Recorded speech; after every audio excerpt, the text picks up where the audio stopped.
আগামী দিনে গাছই হয়ে উঠবে ল্যাম্পপোস্ট। এই গাছ আসলে কয়েকটি বিশেষ প্রজাতির ছত্রাক।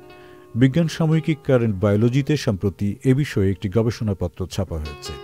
এতে দুই গবেষক সাইবেরিয়ার ইনস্টিটিউট অব বায়োফিজিক্সের কনস্তান্তিন পুরতভ ও Moscow Institute of bio organic কেমিস্ট্রির ইলিয়া ইয়াম্পোলোক্সি দেখিয়েছেন, শুধু জোনাকি, মাশরুম বা কয়েকটি অণুজীবী নয়, রাতের নিকষ অন্ধকারে আলো জ্বালিয়ে চমকে দেওয়ার ক্ষমতা রয়েছে কয়েকটি বিশেষ প্রজাতির ছত্রাকেরও।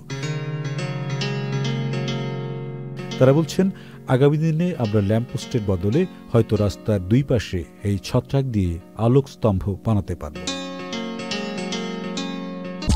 NRBC ব্যাংক, সুখবর প্রতিদিন।